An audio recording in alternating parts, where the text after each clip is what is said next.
So welcome back to Will I Vike It? I'm with my guest today, Ian Thackray. Hello. Who is a blacksmith. Yes. So how did you get started in the blacksmith trade? The quick answer is I was unemployed and needed a job.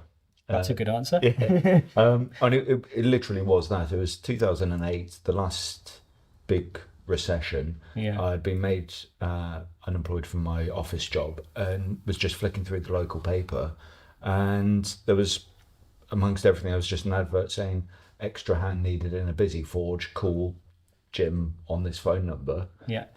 Gave him a call, lied through my interview, said that I knew exactly what to do with metalwork, and got the job, and it just went from there, really.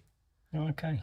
So an interesting approach. So what choose from that? So that was more modern blacksmithing, I'm guessing? So welding fabrication. Yeah. It evolved into doing historical and archaeological ironwork because history has always been a huge passion of mine. Right from an early age, I grew up with Time Team and Meet the Ancestors, programs like that. And as I started working as a blacksmith, I also in the evenings was looking online. It was around the time where YouTube and program apps like that were beginning to come out, and I was just astounded by what was possible with metalwork and what had been made as well. And pretty much from the word go, I was never really interested in the knives, the swords, the axes and stuff. Yeah. But it was more how household items had developed, had progressed, had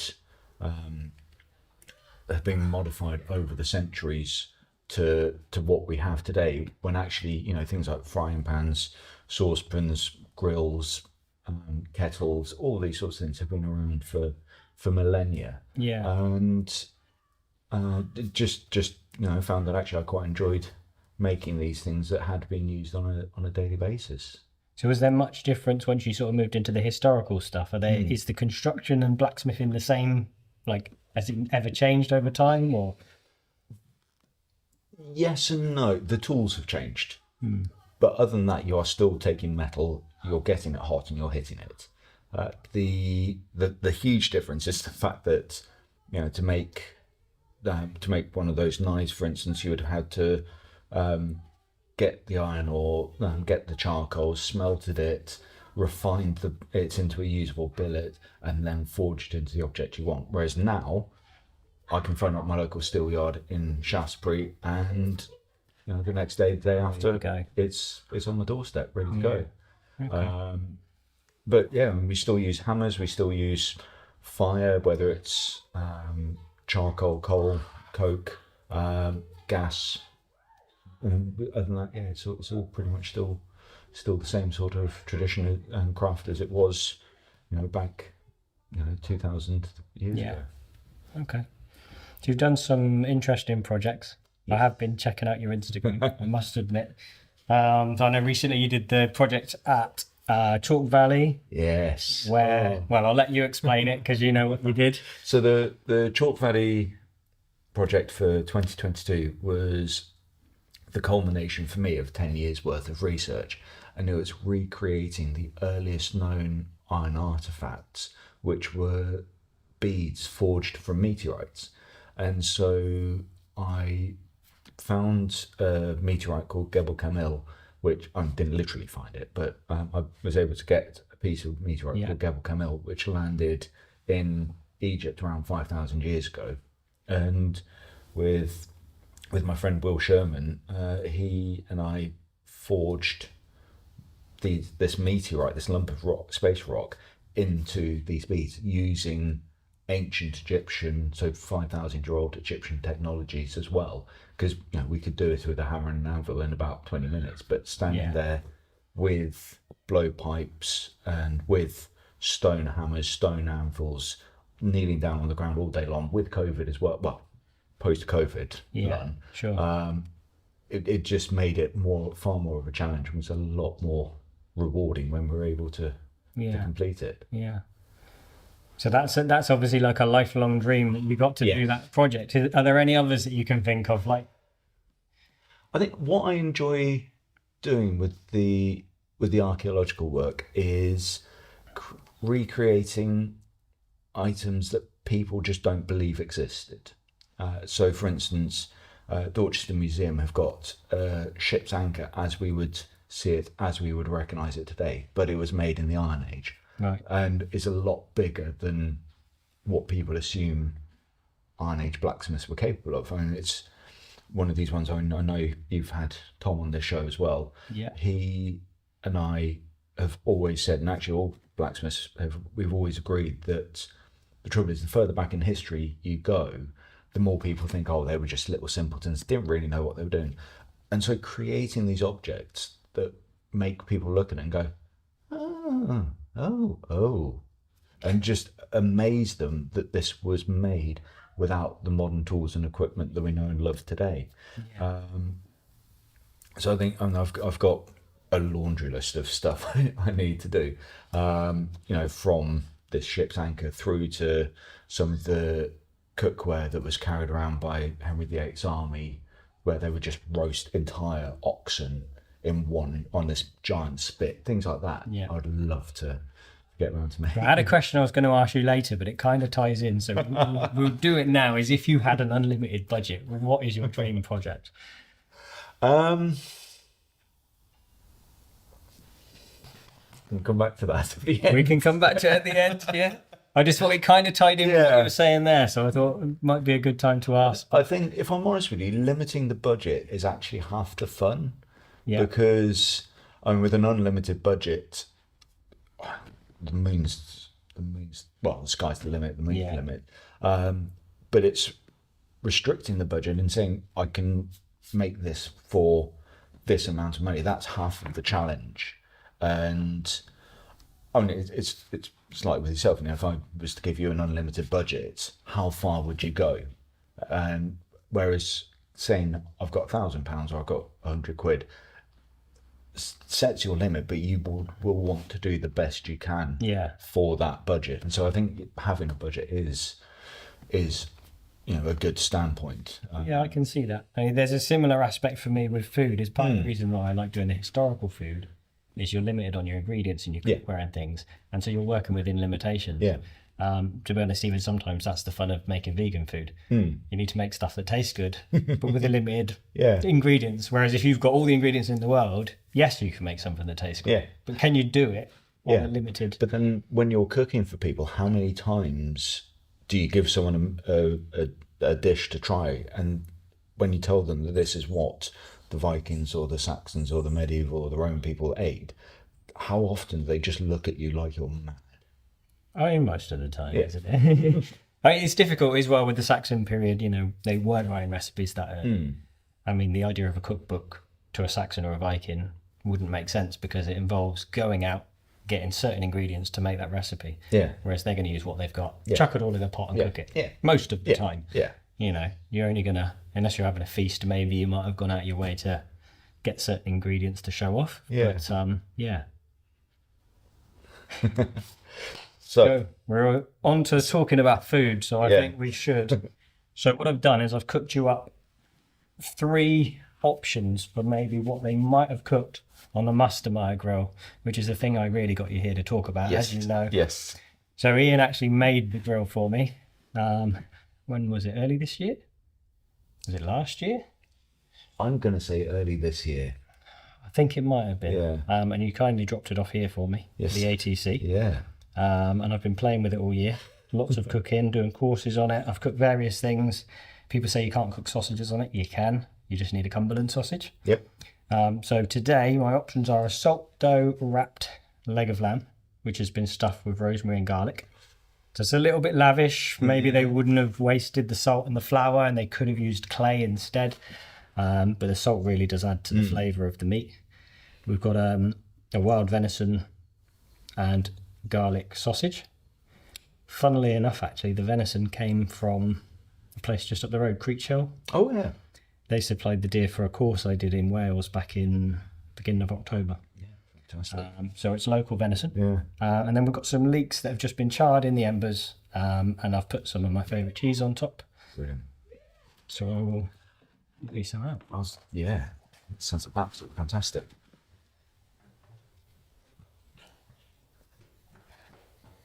A bit of leek. Yeah. I was to say, I would normally put hazelnuts on there as well. I've misplaced my hazelnuts. No, that's absolutely brilliant. I can imagine the hazelnuts for you. There you go. Is it right just to tuck in? Yeah, tuck in. And I thought as we're going, we can discuss a bit about the Mastermyr find, which I gather you know quite a bit about.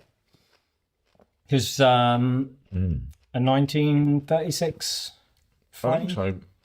1936, I think it was written up in 1938. It was somewhere around that time. So pre-Second World War. And it was found purely by accident by a farmer tilling his field, and he hooked his plough, or there was a huge chain that was wrapped around this chest, which hooked onto his plough. Yeah. And so he was dragging this thing along, and thankfully he called the right people who came along, opened the chest, and they found it was around 120, 125 pieces of metalwork from, ranging from grills like the one that you've got, carpentry tools, blacksmithing equipment, household cooking implements, items that are clearly being repaired. There was a travelling blacksmith's kit as well, and so we assume he was an itinerant metal worker, because also the field where it was found had been marshy bogland, and so most likely he was in a boat that had capsized and the chest went straight down, and no bodies have been found, so we presume he survived. So It'd be a terrible loss of all that equipment. yes, I'd hate to think how long it took him to make all of that to begin with. But as I said, it was one of these fantastic things that gave us such a valuable insight into the daily life, because normally we find heavily corroded artifacts in graves, or occasionally slightly better, it's like iron finds. But because of the preservative nature of the bog, these things were almost completely and utterly intact. I'm going to have to remember to eat, because they're Tuck in. phenomenal. Do I know a lot of the time the grill itself is listed as being maybe lighting for a blacksmith, where they might have put tarred logs on it to light a room. And I think we're both of the same opinion that potentially it's a cooking grill. It was found with pots and things as well, wasn't it? So it's... My thought is that it's very portable, because it's got a chain hanging mechanism which collapses in, so it is literally flat pack. If I had something containing tarred logs or heavy or high resin branches, I would want something a lot sturdier, that wouldn't spin and sway around if you accidentally bumped into it. Yeah, Because which it does a lot when you're cooking. I can imagine. Absolutely. And because it's got the original one had the gaps between the bars, any of the embers are just going to land on the floor. So if you're in your workshop at night and you bump into it, you're just going to start swinging embers all over the place. Very impractical. Very impractical. Yeah. But something that actually, I'll probably end up making one for myself and giving it a try to see if it works and how much light it can actually illuminate. Yeah. But then, this is the key part of historical metalwork, historical crafts work, and also experimental archaeology. It's just giving these things a try. So, Yeah, I think until you try stuff, oh, wow, there's there's that element. that You... sausage is good.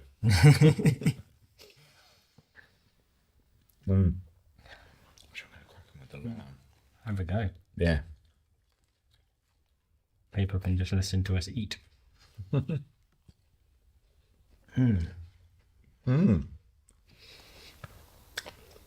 never had salt dough cooked lamb before. That is absolutely phenomenal. One of the most popular things I've ever made. at events and things, people always ask me to make it if I'm going to cook for the group. It's always the salt dough lamb. Sometimes I will use like a haunch of venison. I mean, you could use any meat, but Yeah. it needs to be the sort of stuff you can eat pink, because there's no way to check if it's fully cooked until you've opened it. Yeah, that's been on now for 3 hours, maybe 3.5 hours today, and it's still pink in the middle. But if you did that with a bit of chicken or pork, could be a bit questionable. Yeah. But a bit of beef. I've seen people do it with fish. Yeah. That sort of stuff is Yeah. good. Yeah. Yeah. No, I can believe that. Believe it. But lamb is a favourite. It's got a nice bit of fat to it as well. So yeah, so the grill does seem to be fairly common, I think, because the idea of it being a light is based on other examples from around Europe. I think even in Russia, places like that, they've had similar ones that Yeah. I don't know a lot about them, but presumably I've never seen one, if No. I'm honest with you. It doesn't mean to say that they don't exist as lamps, but as I said, I haven't knowingly seen an example used of that, and so yeah, I just don't know. But I mean, in the book, they do reference the ethnoarchaeology showing that it was used in Gotland, which is where the Mastermyr find was, in Sweden, Norway, and as you said, I think into Russia as well. But again, it's one or two examples rather than, you know, every rural household. And we know that in 1936, some of these areas of Scandinavia still were much like the late 19th century. Really, they hadn't advanced hugely or significantly really until sort of a bit later on, because of the remoteness. In the depths of winter, they would be isolated, and so, you know, they would stick to the old ways that they knew, and were simpler times to be able to live and maintain yourself. So, pardon me. sign of enjoying the food. I think. Yeah, it really is. Did you have a favourite? If you've obviously tried all of them now. I'm kind of all three. It's a very sort of standard answer, but I mean, I've never had leeks. I've never had any of the food prepared like this before. I mean, I've had a lot of sausages, as you can tell by my waistline, but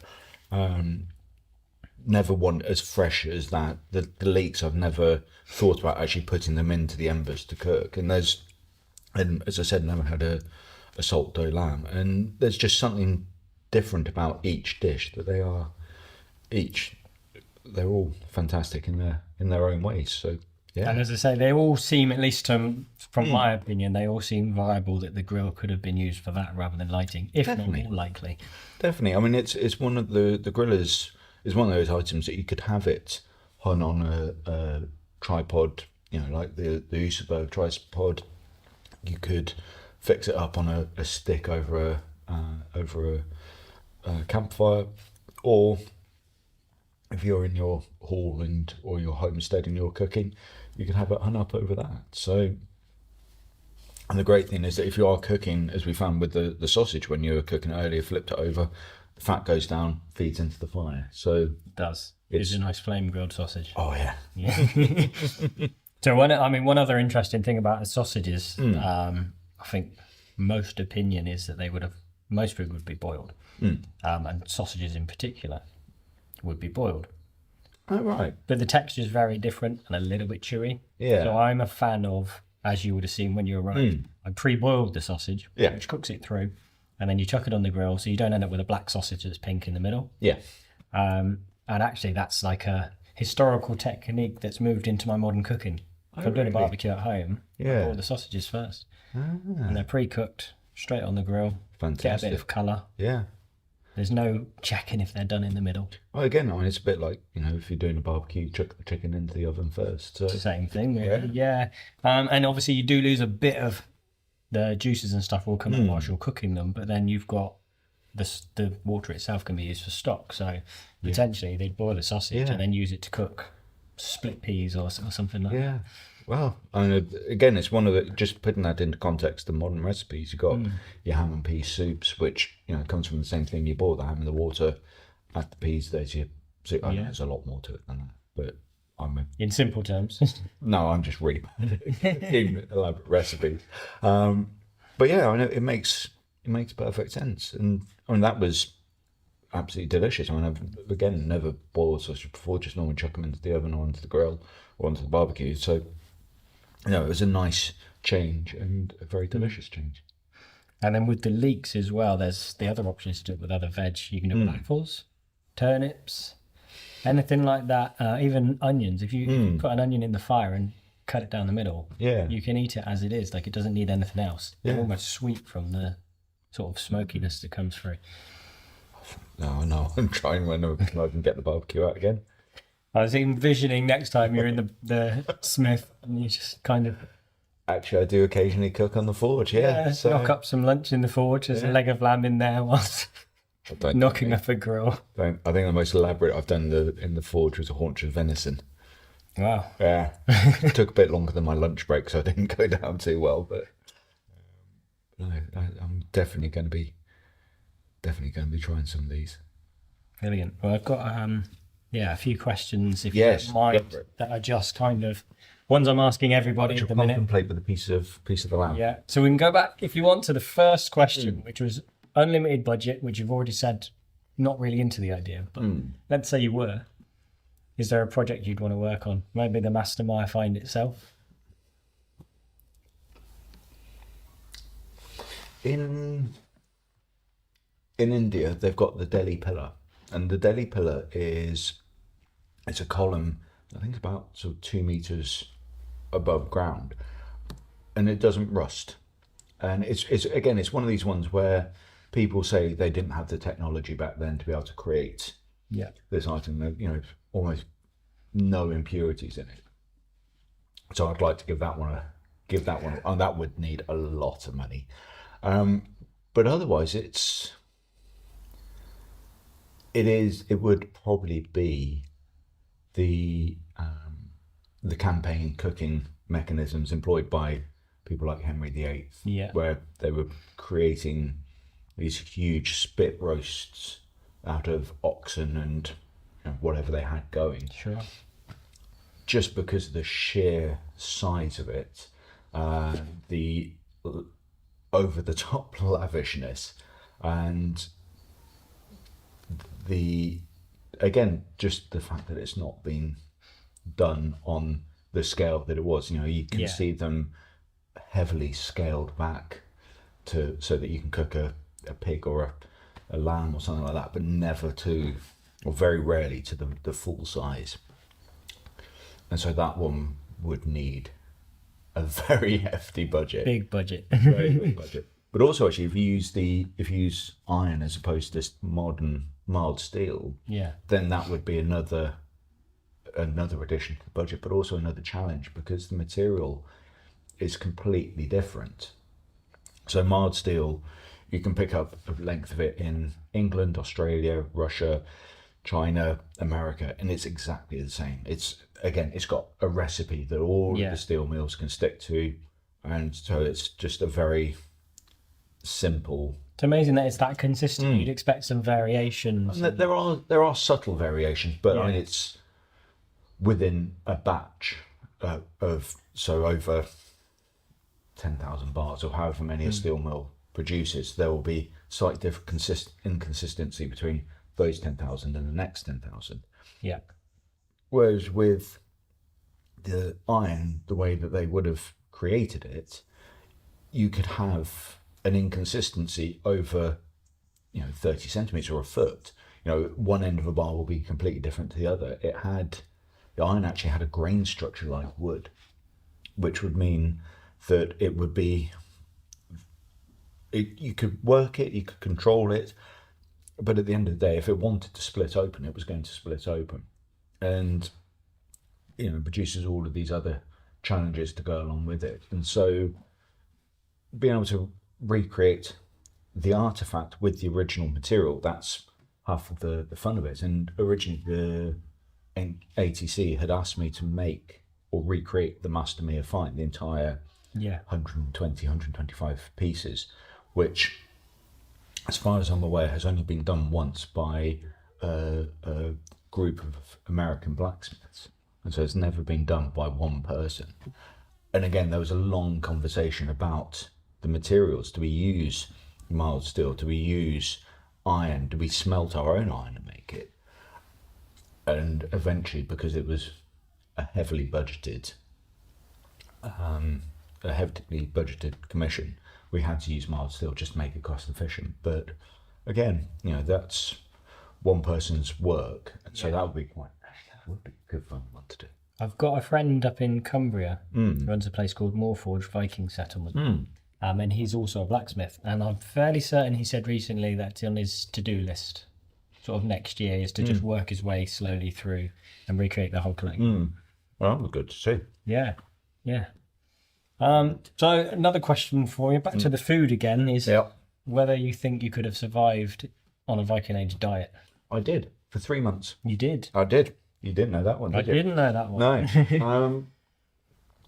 So every year I take part in an event called the Chalk Valley History Festival, which is where I did the meteorite beads. Yeah. And a few years ago, we were doing, myself and with the Ancient Technology Centre, we're doing a Saxon encampment.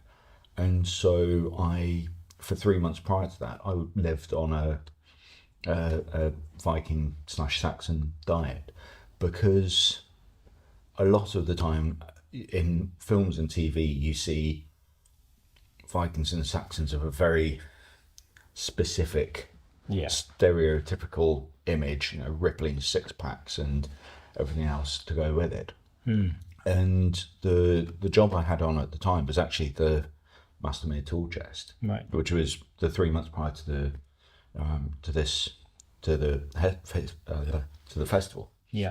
And so I knew I would be doing blacksmithing the same way that they had been doing it when back in the Viking era. I wasn't going to be using power tools, wasn't going to be using modern equipment.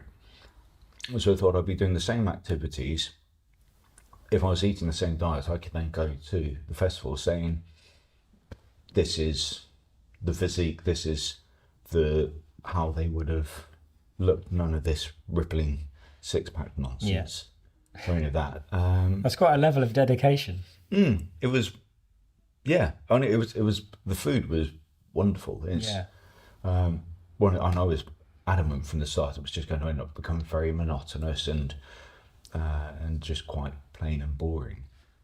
But the more I looked into it, the more I found. So, for instance, porridge for breakfast, and then suddenly it was berries were coming out on the hedgerows, and so I was picking them, chucking them in with it.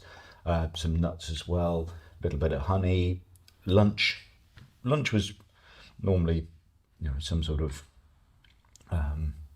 bread with soft cheese that I was attempting to make at home, and again a bit of boiled ham that slice of that with me, and some other fruit again from the hedgerows, and then a decent dinner. The only thing that I really struggled with was the lack of caffeine.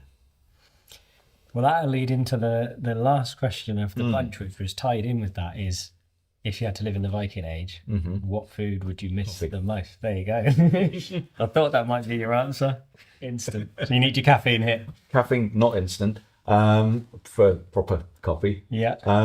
But it was...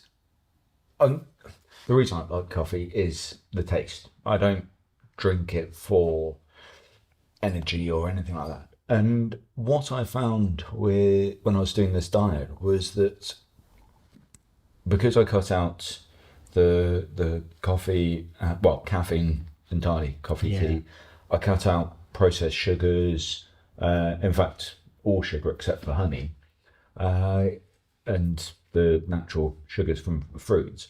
What I was finding was that I would wake up, 6 o'clock in the morning, and as soon as I woke up, I was up and going. There was no sluggishness at the beginning. And I would just keep going at an energy level all day long. And then I'd finish work, get in my truck to go home, and my body would just go, oh, you stopped. and stop. And so yeah, I occasionally had to have a quick snooze in my truck to be able to get home, because I'm assuming that my body was processing energy very differently, far more efficiently. Sure. And so yeah, it was an interesting experiment. I mean, one, I'm not averse to doing it again. As I said, the food was very enjoyable, and now we've got your fantastic cookbooks. We've got meals like this that I can chuck in with it. Yeah. And so I'll probably end up doing it again. But yeah, coffee was the one thing I missed.